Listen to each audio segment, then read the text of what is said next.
Happy Friday, everyone. We had a great pre-show, reminiscing about the '80s, and I'm inspired now to change the countdown video to with Jody Watley. I gotta find one something, or you guys can give me a suggestion because this countdown is getting a little bit old. There we go. Nikki's gonna do the content music herself. I like that. Don't you want me? Bring it.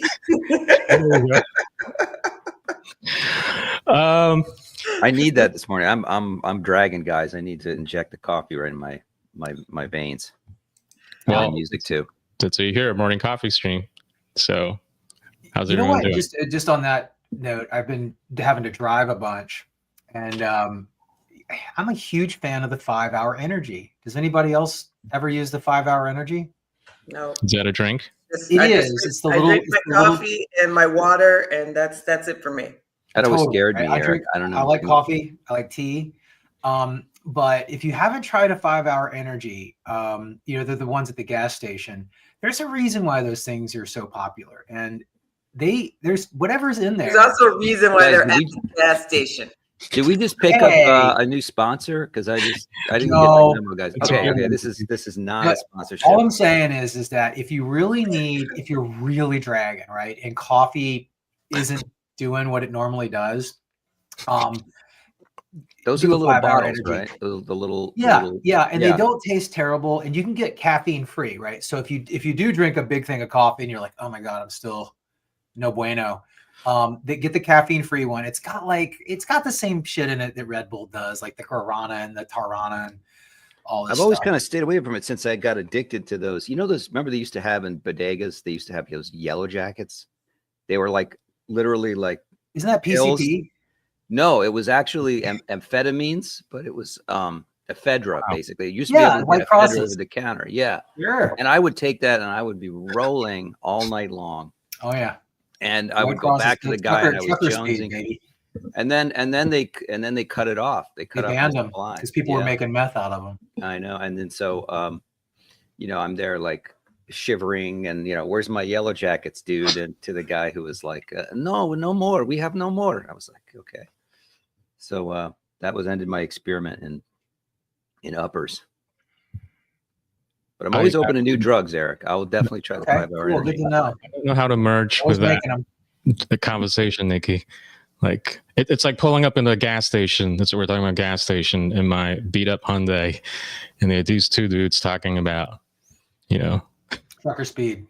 Yeah. Look, I'm just going to say that I do not endorse any type of energy beverage. This is not a resident MD. At all. I do endorse caffeine and coffee. There are some actual health benefits to drinking coffee, including the very necessary antioxidants. So the rest of that, the stuff that's in that, I'm going to say this, if you are pro Bobby Kennedy Jr.'s version of Making America Healthy Again, get his version, which tries to get rid of toxins from our food products, then probably going with what they're suggesting here is is against what Bobby Kennedy would want you to do. All right. Yeah. Get the Maha police off our back. We're not. On that fall asleep at the wheel. That's cool. On the topic about making America healthy again, I think I want to get everyone's take on this interesting proposal that's been floating around. It's making America solvent again via DOGE, but one of the I don't know whether it's an antics or a tactic, but. So there is this guy who caught the attention of Elon Musk, and he did his math, and he said, according to him, based on the savings that DOGE has, what's the savings right now currently? Do you guys know, like, 42 billion or something like that? Honestly, but I have not seen anything accurate. I've seen different accounts tracking. But I'm not sure that I've seen an accurate count, or at least a government sponsored or Official. supported accounting of this. So I'm going to get everyone's take later, but let me just kind of just finish this about it. The math worked out supposedly that every taxpayer, not everyone, not every American taxpayers can potentially get a $5,000 check, a refund check. So before, but I want to play this one other clip. It's about 2 minutes long, but I'll just play the first part because I think this is gaining traction in MAGA. So let's do the piggy bank lady. You might have seen her. This is okay, let me just. Longer a piggy bank for them. I am done. I can't physically or mentally hear of another post on X or another press release in the news about how DOGE has uncovered another $4.7 trillion unaccounted for. When I heard that last night, I am like, are you kidding me right now? Because I know you out there have a story where the IRS either attached your wages, seized your assets, like where the government has done something to you, where they came after you for more money when you are already paying for the freaking nose. Okay. And all of these Congress people that do all insider trading and stuff, no, they're sitting in plushy mansions, not paying a Plushy percentage of the mansions. taxes that we pay out here. And I'm in my trailer. The amount of taxes that my husband and I pay She doesn't look like she's in the is church. like two other people's whole incomes. There's some nice trailers out there, though, I would I say. don't want to be a piggy bank for the federal government any longer, and you shouldn't either. We should be in the streets right now protesting and demanding a damn tax halt. A tax halt. And I don't care if the states suffer. I don't care if the federal government suffers, because what I found out they're doing with my tax dollars, they're doing a study on garment workers in India to see if they're sad. All right, we're on. And I'm wondering what I can go without with this. You go, girl. Groceries or gas? The dire trade is almost done. Yeah. I am not a piggy bank for the federal government. Neither am anymore. I. You are, And honey. you should I'm feel sorry. the You same are. damn Yeah, way out whether you there. like it or not. I Yeah. can't hear it anymore. Well, we don't I want to can't be. hear it anymore. We need to do something. Something needs to be done. We need a tax halt. You hear me, President Trump? We need a halt on all taxes until you figure this shit out. Period. Okay. So that resonated Love with the me hand gesture. because I It's thought over. it was very like a Paul Revere, a Patrick Henry kind of speech, but from a mom that lives in a trailer, a nice trailer. But I want to talk about someone like her would probably won't object to the idea of a $5,000 DOGE check if that happens, or if that is like an actual thing. But let me start with you, Nikki. What's your take on this lady here and how she feels like she's a piggy bank, which is a nice way of putting it. People understand. Yeah, unfortunately, yes, we are America's piggy bank. I don't remember if it was Milton Friedman or somebody else that I heard, just explaining the idea of a balanced budget. The budget in America, people are saying we want a balanced budget and we want to eliminate the deficit and the national debt. Well, on the balanced budget part of things, the budget is always balanced, because whatever budget that Congress writes, the American people fund it. It's with our tax dollars, our income tax money that we make, hard-earned money that we make, capital gains, all of these crafty ways that the government has figured out how to siphon money from the American people. We are supplying whatever budgetary needs that Congress, has decided to use and spend. So yes, we are the piggy bank. It's a never-ending funneling of money that we provide to them. So I don't know. So I don't have any disagreement with her on that. Okay. Paul, you want to? Yeah, I give us that. I agree with Nikki. We totally are the piggy bank, but it's interesting because it's not just the taxpayers, if they were forced to only spend the money the taxpayers gave, they wouldn't be able to constantly raise the, the deficit every time. So just for context, this chart is a comparison of the tax revenue, federal tax revenue. This doesn't include a lot of other things like state, local, other forms of taxes, but federal spending is in red and tax revenue is in green. And you can see we have had a deficit every year pretty much since I know that the years are really hard to see, but not since 1979, I think that's on the left. 79, yeah. And if you remember the famous, like, incredibly boring debate between Bush and Gore in 2000, where Al Gore talked about the lockbox. In 2000, if you notice, that's the only time when the green bar is bigger than the red bar in about the middle of this chart here. And what happens is both Republican and Democratic administrations are guilty of spending way more than they collect. But if you notice, the green bar, which is tax collection, tax revenue, goes up substantially. In fact, it goes up 150% since the year 2000. So I always show this chart whenever I get I see somebody say, well, we need to tax the rich, we need to collect more money. Actually, we collect plenty of taxes. We collect almost 5 trillion in taxes. We just spend too much. What that does is we spend more than we have. Yeah. And whatever, I love the idea of a DOGE dividend. It would be great. However, it's not addressing the major issue, which we've all been, the legacy of so much mismanagement over decades, which is we need to do something about the debt. The debt grows every time you have a deficit every year over year.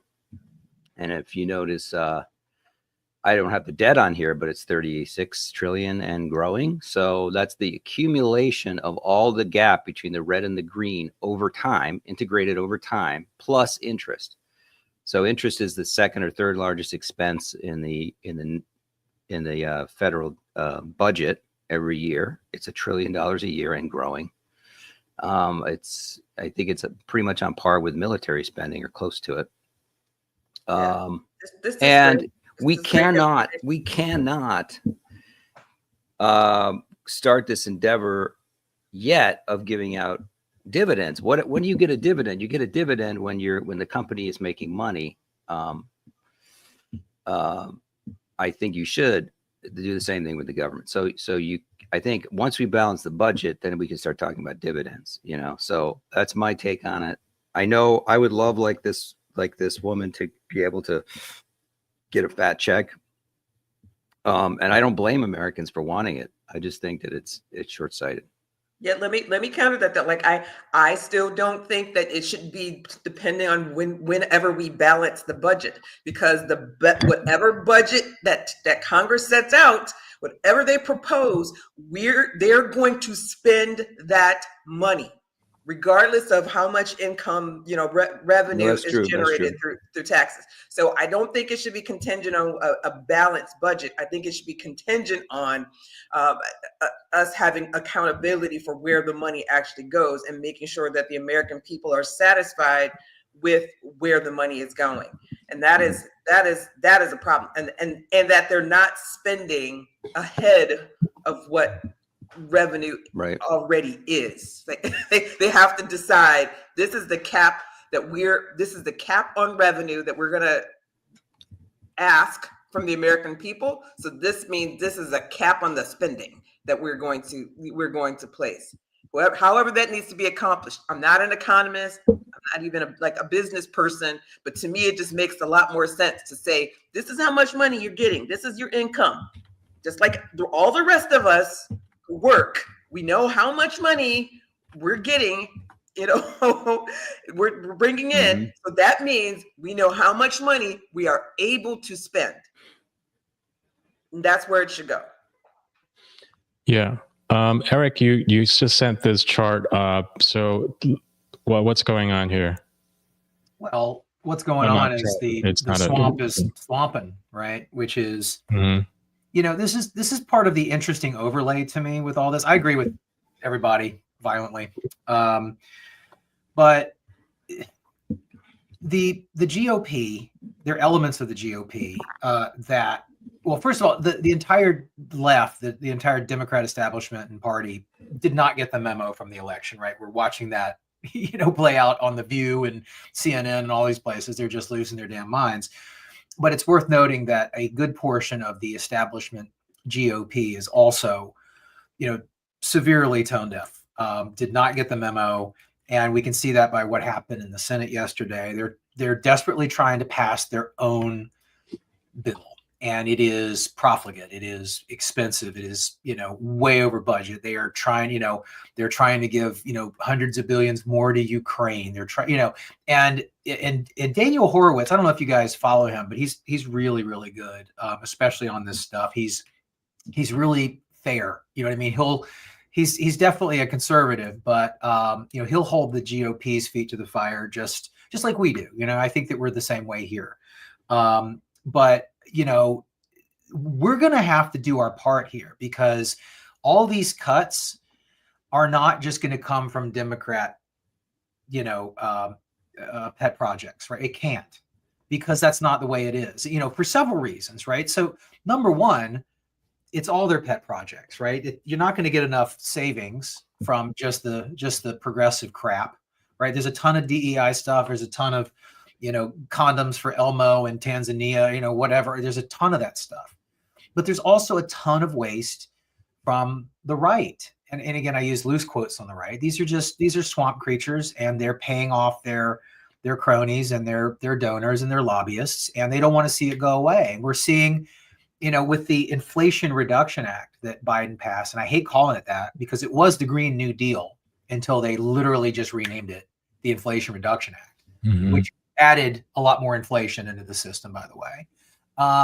You have a lot of Republicans who in their states have a lot of interest, a lot of business, a lot of crony businesses getting these subsidies, and they're starting to cry and whine. And it's pretty heartening because, a lot of X essentially is where all this takes place.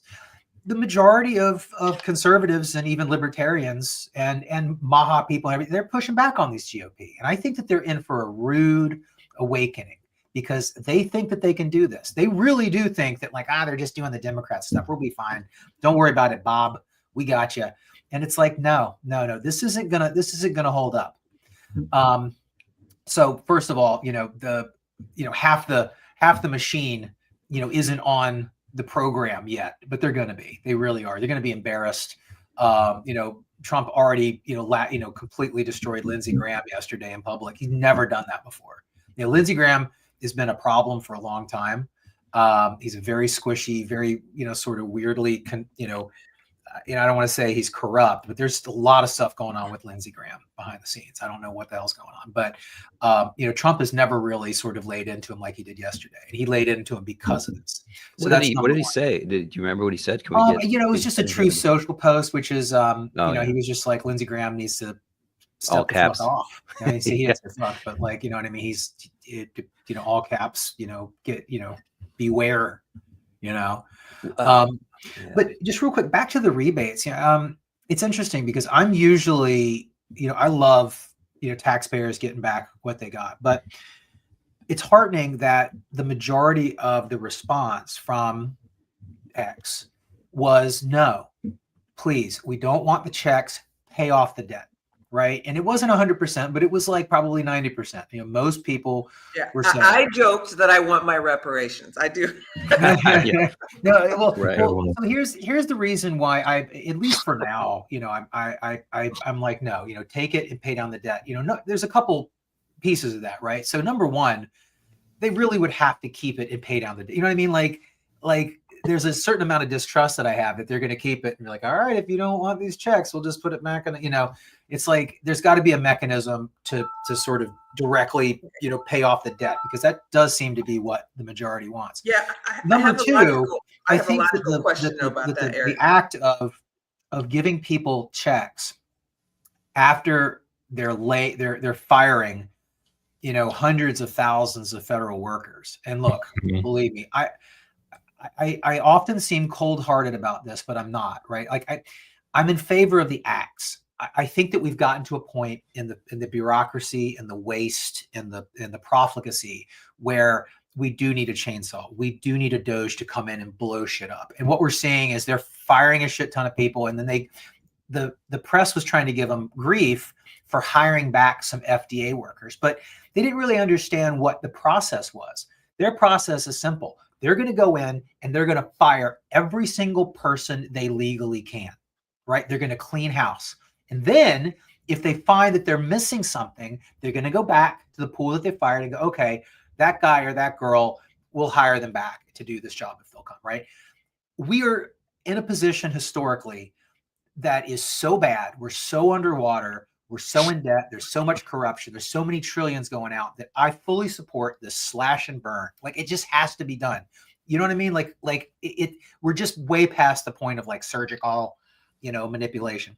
So my point is, I think it's a little like, these are real people, right? I don't have a complete sympathy for them, because if you base your entire, career and livelihood off of working for the government, I'm sorry, but there is no 100% guarantee in life, right?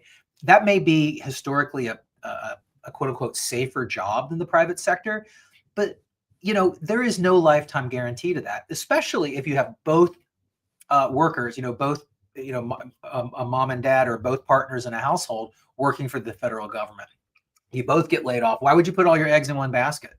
You know what I mean? There's a lot of people in that situation. So my point is, I think that on a certain level, firing all these people and then sending the money out is a little strategically off. I think it's, from a PR perspective, it's stronger if we fire all these people and then we use the savings to pay off the debt and, the sort of stuff that we all kind of voted for in November, frankly. So the only other thing I'll say is something that sticks in my craw a little bit, but that is the use of the word inflationary or inflation. And a lot of people use the word inflation as an exact proxy for prices going up, right? So the argument that the tariffs are inflationary is just untrue, right? Tariffs, right? You make the argument that the companies are just going to, and the countries are just going to pass along those costs to the consumer. They always do, right? Companies do raise their corporate taxes that, consumer always pays for them. Like, the prices will go up, right? But that's not inflationary. Inflationary means you're inflating the supply of money. And when you do that, each individual dollar is worth less. Now, there is a surge, like if they sent out $5,000 checks to everybody, there would be a surge, right? But you're not technically adding to the money supply. I know it's a bit of a technical argument, but I think that we can still have the same conversation without misusing the word and the concept of inflation, because it is important, right? You're right. It's money getting into the wrong hands instead of the elites, right? So as right. The money goes, the money is redistributionary, right? Right, so, and that has effects in the economy. But we are not, unless they do, like, look, during Biden we added, I think, like 47% to the money supply. That's literally printing. That's literally adding more money into the circulation. That is inflationary. That reduces the value of the individual dollar. I agree with doing that. I agree with what that. They're doing is they're ostensibly saving and then redistributing it. So, no, I agree with that of what's happening. But what I don't understand though is how. So what DOGE is doing is going through and finding, all of the fat and suggesting ways to trim it and helping, the executive branch trim the fat, right? That is projected to actually save money that's already being spent. It is not finding revenue from any source that can be applied to a deficit or a debt. So I don't think there's a practical solution for using this money to fix the debt. Now, will it fix deficit? Yes, because it's an active kind of spending, right? In intake outtake, right? Right. So Just balance. Yeah, what the debt is a balance big the hill books. to climb. I wouldn't say. Yes, correct. Yeah, hit the deficit first. Yeah. But what I think what hit home for people when Elon Musk playfully or not, seriously, I don't know. The guy's pretty awkward. I really don't know what his goal. That's part of his charm. Whole goal here is He's but making babies, Nikki. when he put this idea out into the ether. Be careful, Nikki. You might be next. I'm just saying. God, don't start with that. Don't start with that. I'm trying to make it serious push off his here. advances. I'm sorry. Yeah. What I think what he did by putting this out in the ether is really, and it also brings us back to Trailer Park Lady's point about in her video, is that it got people to think, we want some sort of retribution for what has happened. We want someone to be not only held responsible for spending our money inappropriately, harming the American people, through all of these kind of side projects and things that are using our money to fund evil acts throughout the world, fund COVID labs, all the, generating labs that cause worldwide pandemics and shut people's lives down. I mean, people are angry, people are furious, they want some sort of retribution. And I think just Elon putting that kind of thinking out into the ether made people think, okay, wait, maybe this is the way I can be compensated, for it, or that's what it made me think about. And that's why I joke, yeah, I want my $5,000, I'll take it. I want I want my reparations.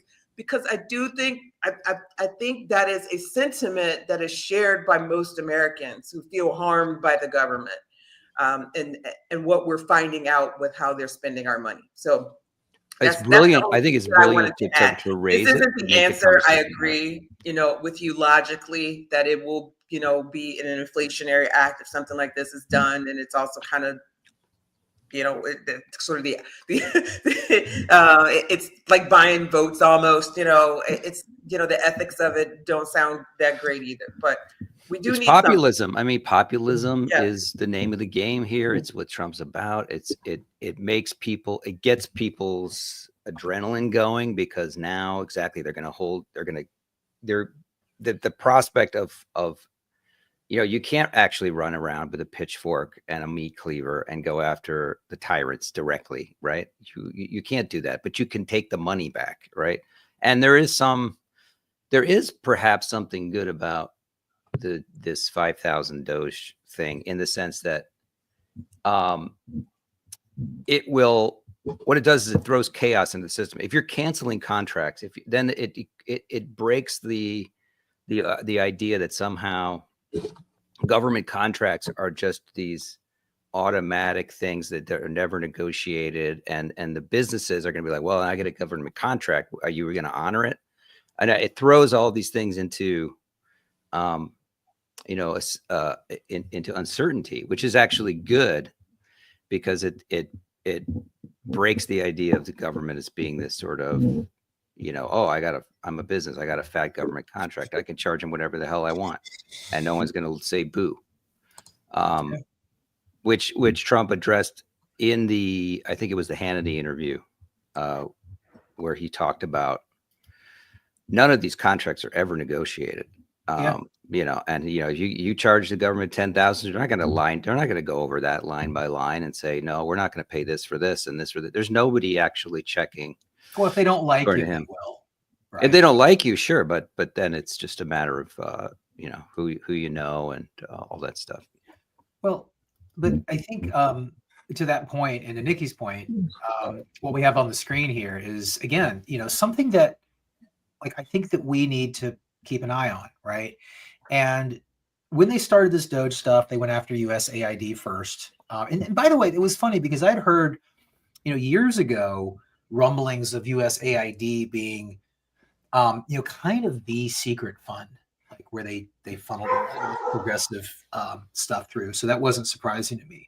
But the initial pushback, a big part of it was the comment that, Trump and Musk will never go after the Republican pet projects, right? We brought up the Votorama spin fest a few minutes ago.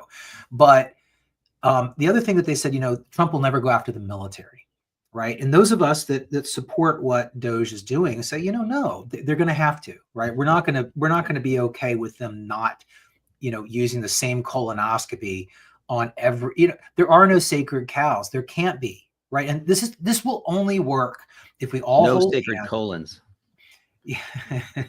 Sorry, this will only work if we all hold hands and everybody, takes a little bit of a hit. And to your point, Nikki, there are a lot of people that need to take a whole lot of hit, right? It's not the same hit, right? The most of us have been doing great. We've been doing our part and paying more than our share, right? But if we look here at this, it seems like that this 8% cut to the Pentagon/military that Hegseth was talking about is at least now not going to be an actual cut. It's going to be a redistribution of an 8% away from fighting money to sort of management money, right? That's not a cut, right? That's something that if this article seems like it's true, and it does, we're going to have to push back on the same way we're pushing back on the GOP senators for defending these pet projects. And again, I really think that even Trump might be in for a little bit of a rude awakening in terms of what the public sentiment is around this. I think he'll adjust. I think he'll adjust, but I know we need to move on, but I totally disagree with that. I think that I honestly, the job of the federal government is to defend the nation, and I have no problem with defense spending. Period. I do have even if it's I have the problem with defense spending that's going to transgender health in in wherever country, what I mean? So I want, if the money is already allocated and appropriated for the defense budget, it should get moved around. You drop that program and move it towards building a better military, and that was always Hegseth's goal. And I have no problem with that at all whatsoever. It needs to be articulated better. Maybe that's what's missing. But I don't think we need to be cutting from our defense budget. Well, they at least need to go through the process. Wouldn't you agree? Like I would argue that, the DOGE process is not go through and just burn everything. I mean, they are firing a ton of people and they're canceling a lot of projects. Yeah. And I would agree with you. I think that, from a constitutional perspective, right, what is the federal government supposed to do? Defense is literally one of the few things that's in the rule book, right? All this other stuff is not. So just by definition, you're not wrong. But I would argue that, the Pentagon and the defense budget and even the other things, like even ICE, I really support ICE. I want all these illegal immigrants, sent home, but they're not immune to the colonoscopy. I would argue, I think I agree with you, that when they come out the other side, there are more legitimate arguments for keeping their budgets more intact than a lot of these other things, because these other things shouldn't even exist, frankly, right? So yeah. Well, ICE enforcement too could, some of this stuff shouldn't be stagnant. It should depend on the needs of the country, right? So we build up. So ICE right now, we got millions, tens of millions of illegal immigrants, a lot of them criminals in this country. We need government bounty hunters right now to go and collect and gather up all of these people and get them out of the country. But at some point, we're not going to have tens of millions of illegal immigrants or criminal aliens around. We're going to have to slim back down. We're not going to need as many bounty hunters. All I'm arguing for is the same process needs to be applied equally and fairly. Yes. To everything. But you're right. Again, not everything is equal, right? So you're going to get different results from the different agencies and the different needs. Really, DOGE should never stop. Totally. That's the thing. If you create, let's say you hire all these bounty hunters, well, then the bounty hunters have, if DOGE goes away, well, then you're going to have a government of bounty hunters. That's right. You're pushing down, it's like whack-a-mole, you're pushing down at one thing. Yeah, exactly. And then so it needs to be actually a permanent thing. Maybe not, as staffed, not as much of a priority, but it should always be monitoring the system and seeing do we need these? Do we need that? And I guess that's kind of what Congress is supposed to do. But but they don't. So it's our job. you know. Yes, the fact that they haven't done it is the reason why we need DOGE in the first place. So Agreed. Yeah, and I understand that there's like meta problems here. Like, what if DOGE becomes the thing, right? And like, who's the DOGE for DOGE, Right. But I think you got to think, thinking long term. But the patronage system is a uniparty problem. That's right. People are going to squeal all over the place when they don't get the pork. We can't play favorites. And that's why the populace, like a populist movement like Trump, MAGA, has to be anti the governing elite. But it must contain within itself, it wants to succeed, it has to have another functioning elite. And hopefully that elite is better and more competent and more efficient than the elite we have now. So like, it's not just tearing down the old. If they want it to last, if they want to actually have a lasting impact so that in 4 years it doesn't come back, they have to put in place, they have to have their own patrons in a way. And this is always very dangerous, but that's kind of how you have to do it. You can't just sort of tear it all down and then go away, or else it's all going to come back. Yeah. So I wanted to move on to the next segment, but all of you brought up an interesting, just from what I observed, it seems like I feel like there's not enough data yet, or the data is not high resolution enough, because you've seen that spreadsheet put up by DOGE. Just like, for example, Nikki feels strongly that, we shouldn't maybe mess with the allocations that's allocated to defense. And I agree with that somewhat. But, if the DOGE spreadsheet was even more itemized, I think we can all decide and see like, well, maybe you can still remove a billion there or a million here. Do you know what I mean? It's just, for me, what DOGE is doing is great, but it's still not, it's not giving me X-ray visions enough to decide, everyone's point taken, like whether this is necessary or whether this is discretionary. I feel like we don't have enough data on that yet, or which is patronage. And so moving on to the next segment, I want to get everyone's take. Do you feel this proposed stimulus or refund check, or however you want to see it, the other side, the left, is saying that this is Trump's attempt at vote buying for the next election cycle.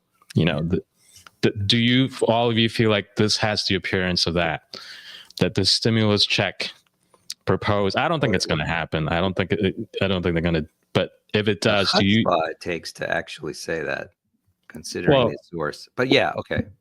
Go ahead. Sorry. You're just saying that we're not morally consistent when we're accusing them of vote buying. So we'll start with you, Nikki. Someone like, the lady who feels like she's a piggy bank.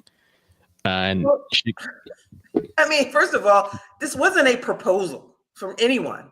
This was a kind of a vague statement from Elon Musk suggesting, and it was like, it just suddenly became Trump wants to do this.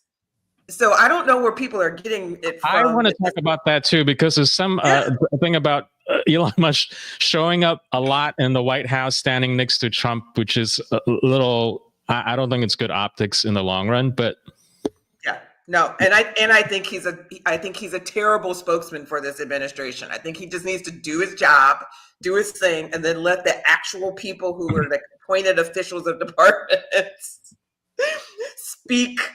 For at least on policy, he needs to stick to his task. That's where he excels the best at. Yeah. Stick to the numbers, buddy. Say this is what you found. Say this is, and just leave the policy making part of it alone. He's glazed his way into the public eye just by fluffing Trump. He's very smart. Like, of course, he's going to latch into that, and. Now he's got this platform, and Trump is just sitting there sort of letting him run free. And every once in a while he'll drop some incredibly flattering phrase to Trump. And it makes sense. I understand it. But it's not always a good look. And I think it's going to reach its breaking point. It's going to get bad enough that they I respectfully disagree with all of you. Okay. I think it's strategic, and I think it's brilliant. Honestly, I think that one You thing mean I learned from having Musk? well, it's the not White just House, Musk, or- right? So one thing I learned from Trump's first round term, and he didn't do a very good job of it, but if you look back and you kind of think about it, like you can see the evolution of this strategy, and it is a strategy. I mean, I don't know if I would call it 3D chess, but it might be chess, right?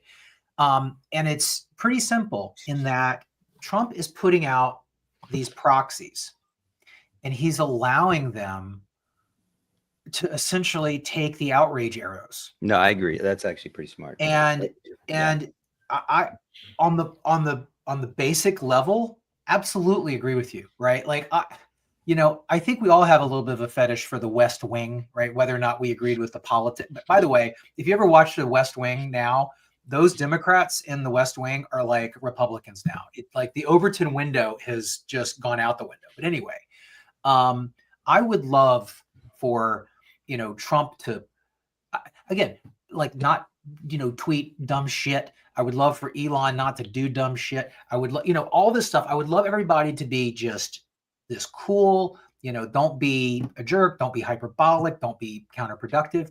But if you take a step back, it's on purpose. He is pushing Elon out there. And Elon's a big boy. He's saying, look, don't color too much outside the lines, but go. Say what you want, do what you want, put it on X, poke people, poke them in the eye. And what that does is all the arrows can't go at Trump. They only have a limited number of these things, right? A limited number of attacks.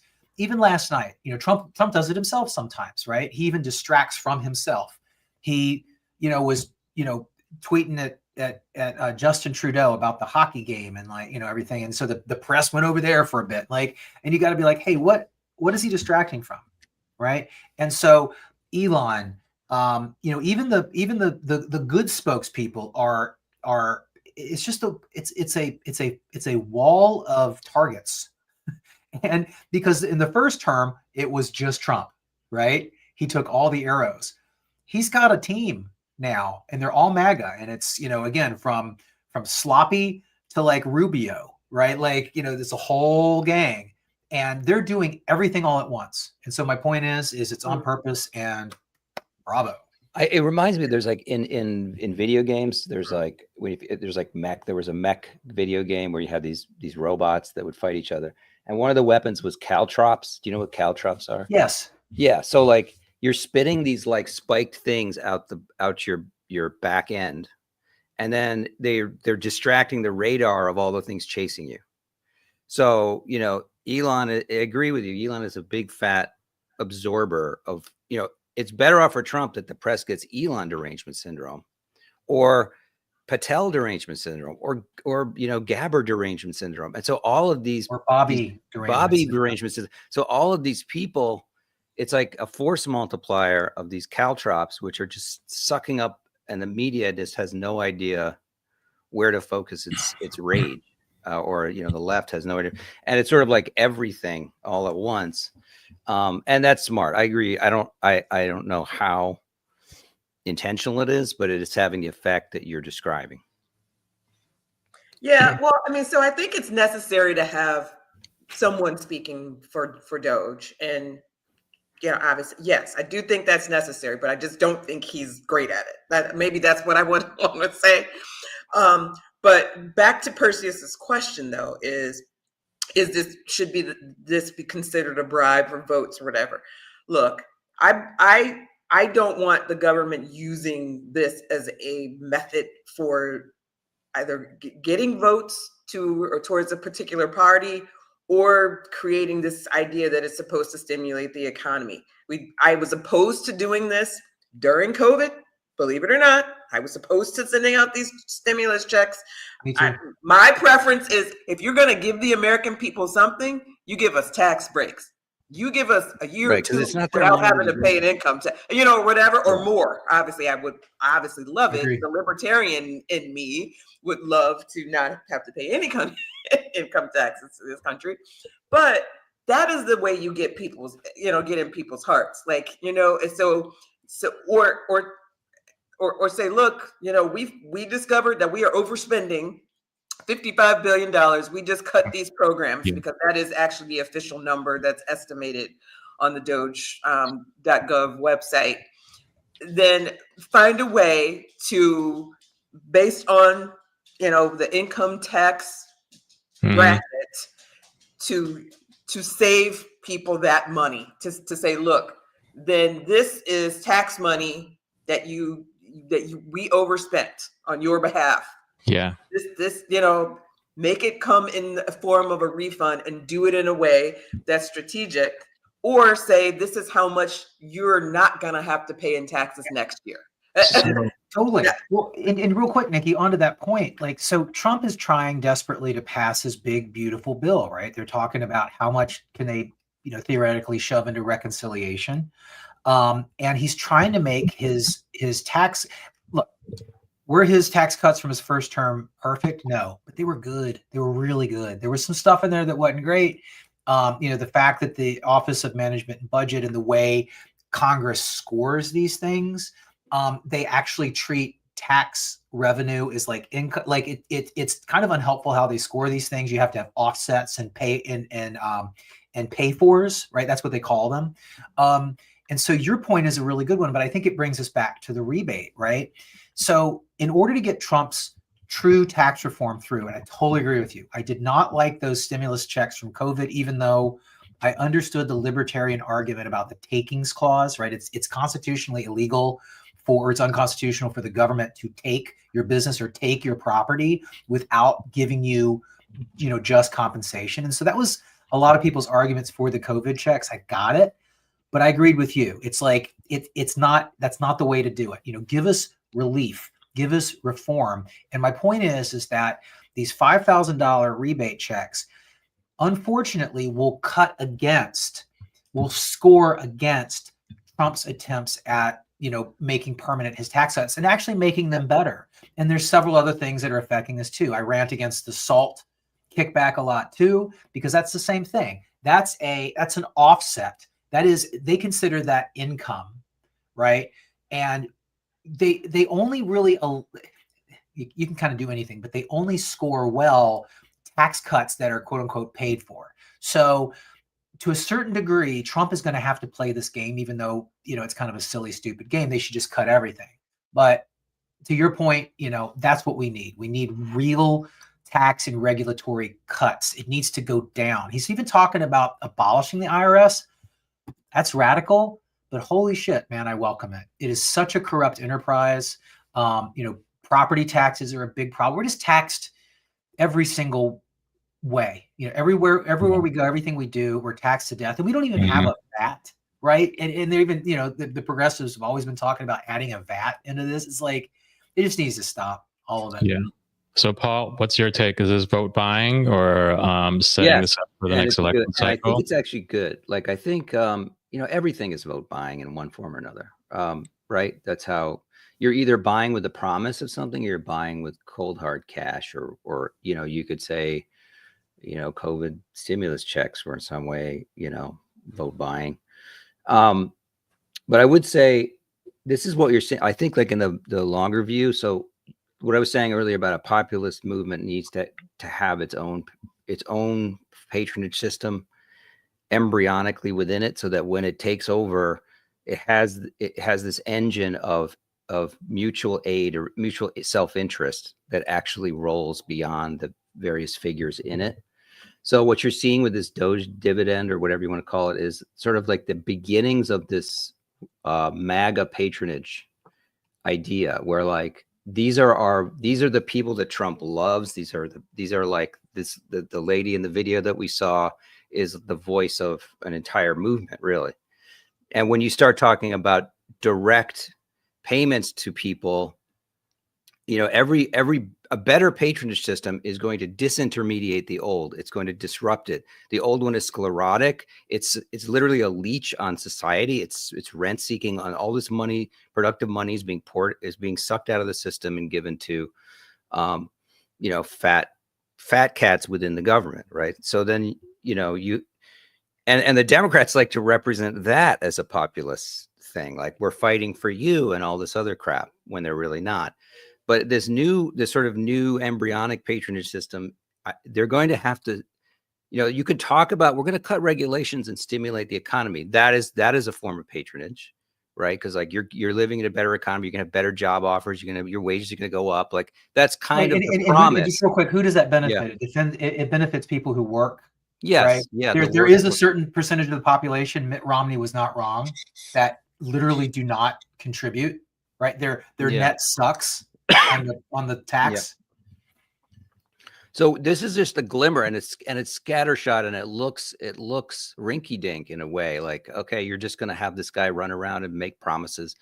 But that's sort of how that's trying to take the energy of the MAGA movement and put it into some sort of like right now it looks very ramshackle. I don't know what it'll look like, if it persists and Vance takes over and all this stuff that we're looking at in the arc of history. But I think it's interesting. So I'm going to give you my take on DOGE, Musk hanging out at the White House and making these promises.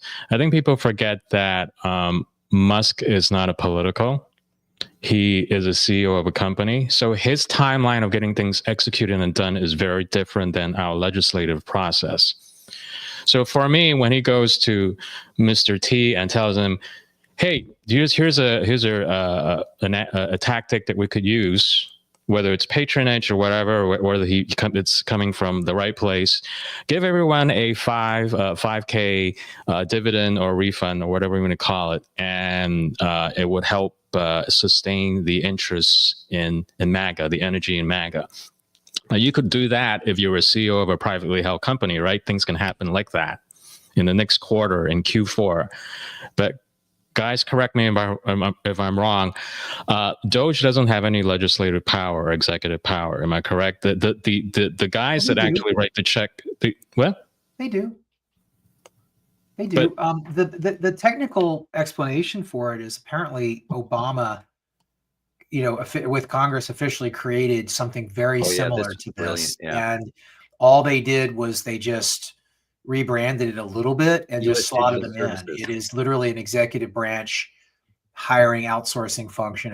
It seems to be totally legal. And they just, in real quick, Trump just had, I think a pretty big ruling come back yesterday where a judge reluctantly said, yeah, he can be firing all these people. So. Okay, yes, but I'm talking about the budget and everything else. I mean, ultimately the power is still with legislation. Yeah, they're legal. They do. I mean, if you go onto the DOGE is an extension of the legislative branch now? No, but it's an official website. It is an official part of the federal government of the United States. And it was granted power, just like Eric said, by the Obama administration. So, with the goal of cutting, I mean, if you actually look on the DOGE website, I put the link in there, the page that specifically talks about savings, it says, let's balance the budget.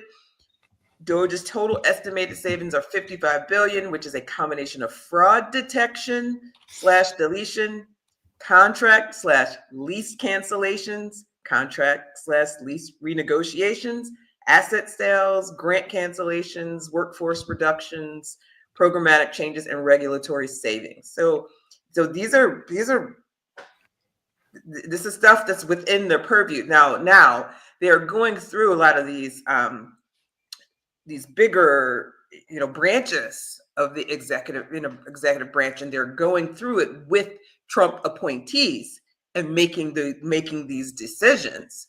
So it's not just them doing it. Like, you got a group of tech nerds sitting around just like writing code and canceling contracts. They're not doing it that way. That's, I think that's what's not clear to the public is how is DOGE working in concert with our constitutionally established procedure, which is the power is vested in the legislature. Granted, they've been useless or corrupt. I get that part, but we have a Ways and Means, a spending committee in the House that's set up for that. So do they interact with that?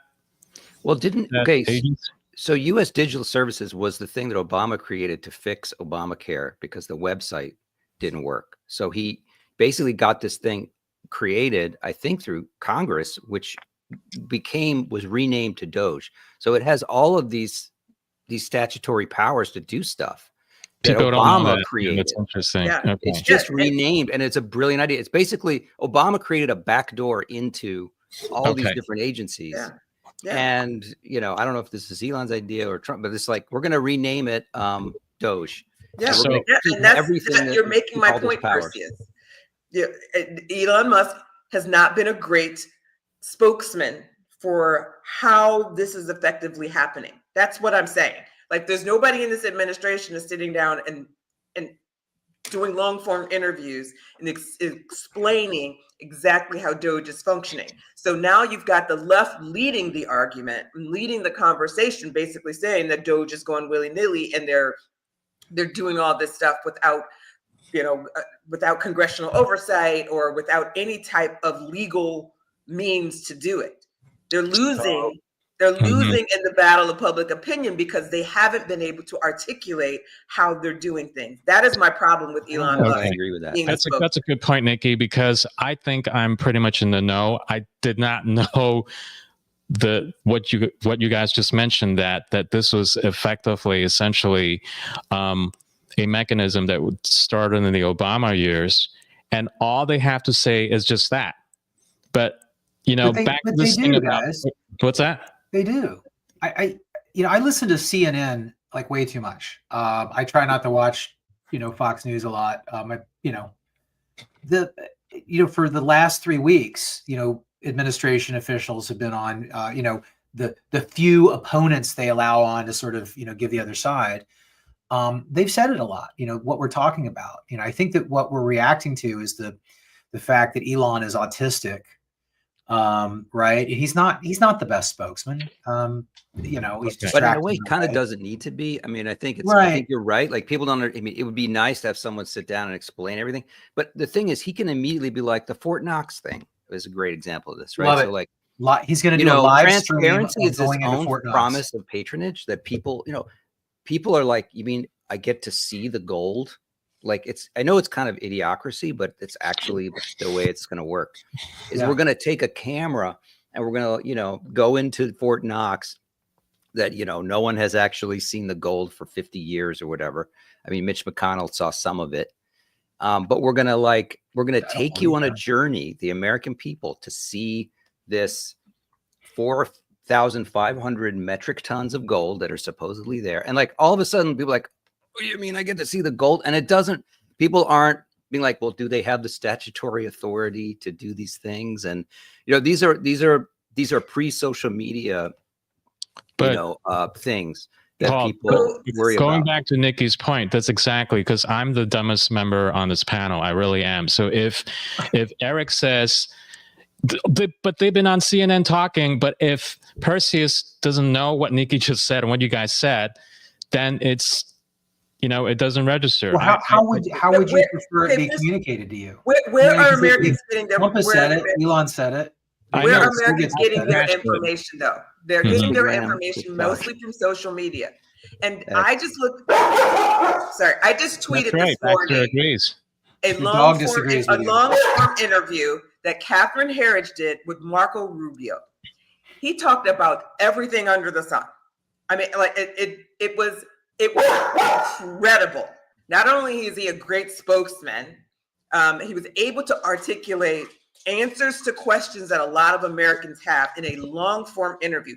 Going on CNN, and especially when you're on a panel or you're sitting opposite of some activist journalists, so-called journalists, or sitting on a panel where you've got all these people with opinions coming at you and trying to spew facts to the American people, it's not an effective messaging strategy. I agree, Nikki.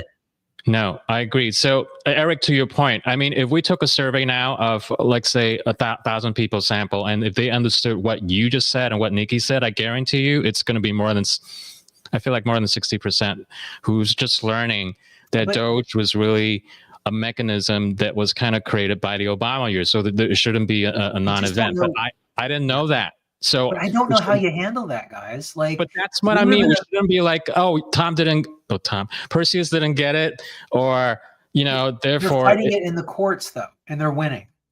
right? Like I think that that's their strategy, right? Like, you know, they try to say it the best they can. The press is, you know, for the most part is against them, 359 degrees. And, you know, I read about it when it first came up. You know, I read some articles and listened to some interviews, and I was like, okay, this is legit. But you're not piggy bank lady, because you are much better. You're more in the know about. I don't think that they care. I don't think that they have time. You know what I mean? Like you can't fight every battle. You can't fight every PR battle. And it's pretty obvious. This is an important point. This is so simple. Like and you're right, Nikki. Like being on CNN arguing with a bunch of people is not going to get it. Like all Elon's got to do is just have more posting on X. Like, did you understand that DOGE is actually a mechanism that started by the Obama years? I have not seen it. You stop saying that. No, he might repost something. Is he supposed to send you a direct ad or something? But he might not. He may not repost it. But I'm telling you, look at this interview that Catherine Herridge did with Marco Rubio. This is an example. The same way I think that Trump won over at the last minute a lot of Americans who were on the fence by going on Joe Rogan and sitting with him for 3 hours to explain how he thought, humanized him, and made people see him in a different light. So this is the effective communication should be part of the strategy. I agree. And you need to meet people where they're actually getting their information. So I'm giving feedback to all three of you right now that if someone like Perseus did not get it, I'm sorry. I mean, you may have seen it. But this is very frustrating for me, as going back to grassroots politics too. Is like, you know, like, how come you didn't see my ad? You know, it should be, you know, all things are self-evident, you know, kind of. No, I mean, did you see the Elon and Trump interview with Sean Hannity? Because they talked about it there. I did, but I don't think that's a good setup and format to get across what we're talking about, because it resonates with you. But like I said, using Perseus, who's the dumbest person on this panel, if it doesn't get to me, then I think it's a function of there's an intermediate thing that happens with these long form things. I think it's great. I think these long form things are great, and there needs to be more of them, but they get clipped up. And so it's not like it's separate from social media. They get clipped up. You know, the money parts get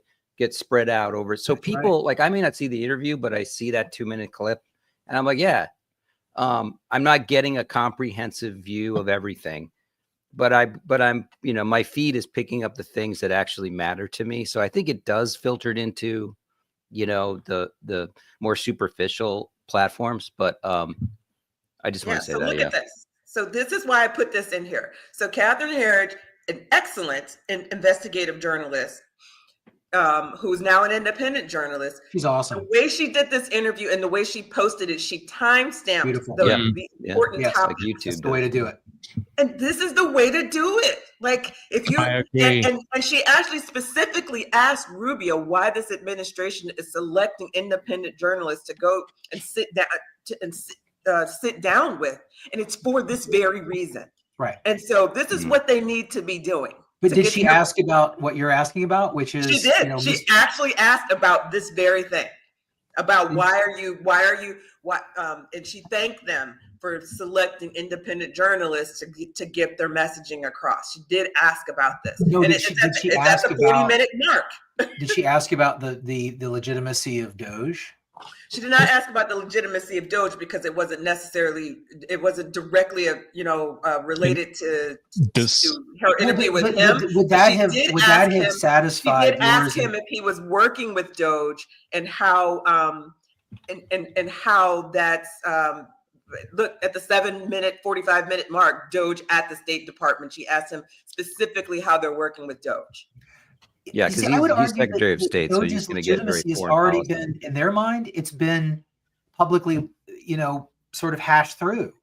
If you look at the leftist protests, right, the like what they were saying, the substance of what they were saying, they started off by protesting. DOGE has no authority here, right? DOGE is illegal.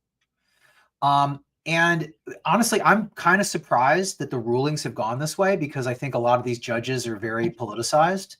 But Trump has won, 9 out of 10 of these rulings that have said that DOGE does in fact have, the legal authority in the executive branch to do the things they're doing. And if you look at the leftist protests, They've moved on. Their messaging is no longer like Doge is illegitimate. They're starting to push like the sob stories and, you know, all this other stuff, and the people that are getting fired are very sad. But, you know, I agree with you. Like, I wish Trump had come out and said, look, you know, this is Doge and it's based in this thing over here that Obama did, so it's perfectly legal, blah, blah, blah. He didn't do it. But again, I think that we've just all moved on. And the media, the information that we all see all day long is like, it's not just one fire hose. It's like 100 fire hoses. And, you know, it's tough because I get in the same situation because I'm like, hey, you know, why did I know about this, right? Why isn't this thing as important? And, you know, a lot of times I find, well, they did talk about it and everybody else just moved on. You know, I would argue that the legitimacy, the history of Doge is one of those things. I think we've kind of won the argument. Yes, they could have done a better job, I guess, you know, sort of branding it and selling it, you know, sort of packaging it. But I don't think they need to. They have the courts, you know, and the left, and again, the left's messaging, their complaints have moved on. You know, the amazing thing is also, you just had me thinking about this, is that you've gotten incredibly smart, like the Zugs one, the snapback, I guess, like the whiplash effect in legal rulings that the Trump administration has been able to exploit. I'll give you one example. So do you know that that Biden fired Sean Spicer on like the last day of his administration, or close to it?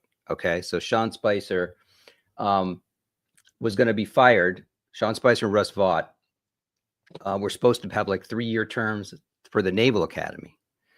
And so Spicer gets fired, and I don't know which lawyer, but they take it to America First Legal, and America First is like, well, if Trump ever gets in office, we want the right to fire people. So they sued the Biden administration, Spicer versus Biden, knowing that they would lose and it would set a precedent so that Trump could fire people. Brilliant. And like, you know, and Spicer is like, he didn't know anything about this, but he was like, you want me to sue Biden? He's like, but I'm going to lose. And he's like, that's the point. You're going to lose so that when we get in, we can do what he just did to you. So that's I mean, good strategy. Really, really smart. Okay. Yeah, Better smart. than a Republican would have done in the past, right? Yeah, guys? Absolutely. They're like very like surprising that they would be that smart legally. It doesn't feel on brand, but it seems to be now. Yeah. Okay. So we're past the hour. Do we beaten that bean to death? Is it just? I mean, I'm not quite. I want to push back on that. You know, well, they already talk about it. They know better. But I think there's something to what Nikki was saying, because you know, it's just because one thing we do care about is education and how to get people on board and buy in. And you know, I don't want to repeat myself to death. That one detail which I did not learn, and I'm grateful for all of you for highlighting that. I did not know that. I'm embarrassed I didn't know that. Is that it kind of points to some the sloppiness, in my opinion, the sloppiness of how we want, you know, we think we can just meme our way into the next election cycle. And that's not how I think the market, at least the people like me, understand things. So you got to get with the memes, Perseus. You want to meme your way? Okay. well, we have a bit of a meme actually. So do we have anything else to add, or we want to just wrap up with a happy bean? I got a happy bean. I mean, I still think, I think just to hammer this point in, I still think, yes, winning in the courts is one thing, but in the end, it's going to matter what the people think. And so if you've effectively communicated what you're doing to the people and have shifted the court in the court of public opinion, then that is going to help you politically. Midterm election season is ramping up. Totally agree. We still need to keep this, you know, keep the House, increase the margins in the House and the Senate in order for DOGE to be effective and do all this stuff. So it does matter how you're talking, how you're getting the message out. We're in violent agreement on that. I would just go back to the points that we all made, right? Where I think DOGE needs to be consistent across, you know, leftist, you know, programs and GOP programs. And I think also they don't have to be overly cruel, you know, when laying off these people. You know what I mean? I don't think that they have yet. but I think that there's a certain amount of glee from the right, which I think falls into what you're saying. I think it's counterproductive PR wise. We should approach this entire enterprise as, you know, sort of an unfortunate but much needed bit of pain that we all have to share in order to fix this country, right? And I think that that's the right vibe.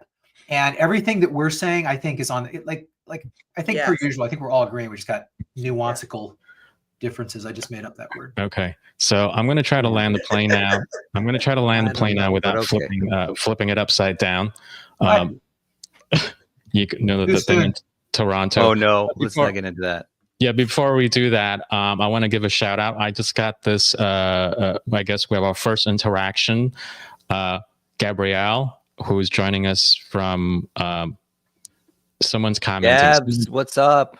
Hey, Gabs. Hey. So thanks for that. Love you. For keying in the comment section.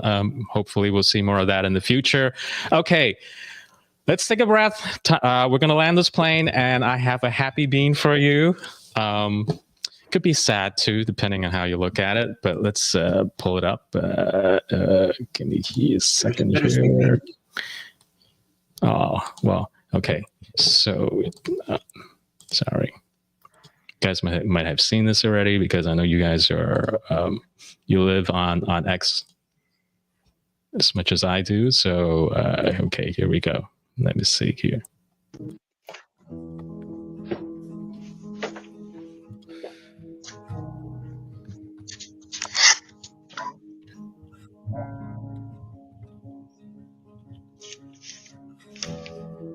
A short one.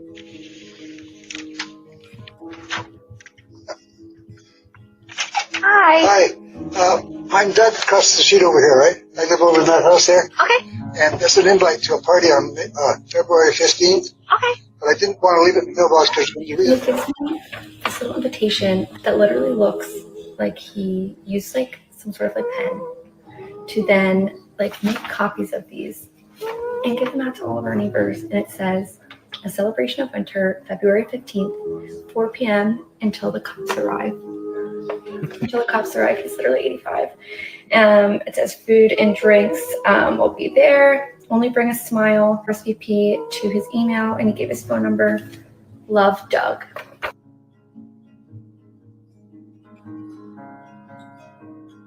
Let me sleep. I'm tired of my grief. I would like you.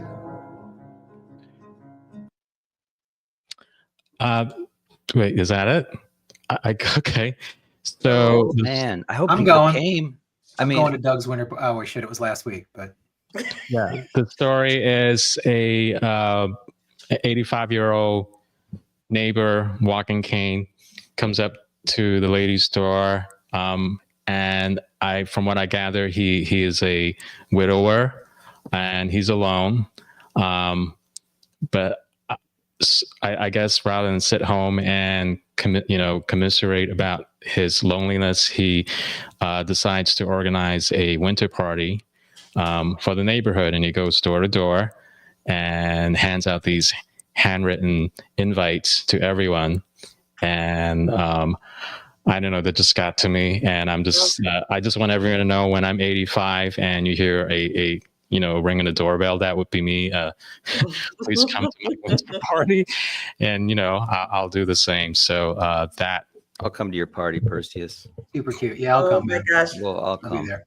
Yeah, I've been thinking about this a lot, that like people don't really, I'm writing a book right now, and I'm just talking about one of the, a part of the chapter I was looking at is how we've, how we change as a culture to become a lot more reclusive and socially isolated. And part of that, of course, was exacerbated by COVID policies. But and this is definitely affecting children.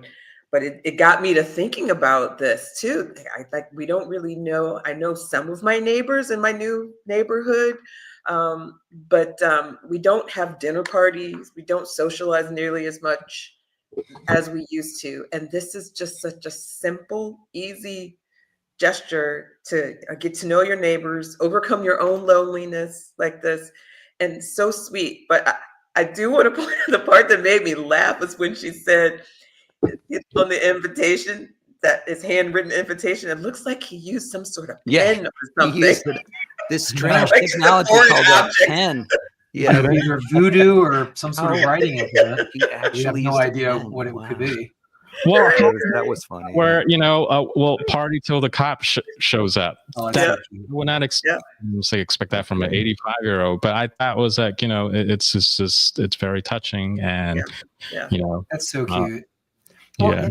and also I think, one of the things that I think, I really kind of don't like talking about silver linings from COVID, because I think that, it can take us to sort of a place that, is a little bit too positive, where we, conveniently shove all the authoritarian bullshit under the rug that we need to account for. But, one of the things that for me, came out of that extreme, situation was much more of a appreciation for my neighbors and my community and hyper local. And I know that's sort of an ongoing theme of this group, right? Which is, we spend a lot of time, John, about the national stuff, right? Which is important, but we also talk about, how to be effective and how to, affect, positive change. And we all know that it starts on a local level, and it starts with human connections and people. And that's what this is about, and I love it.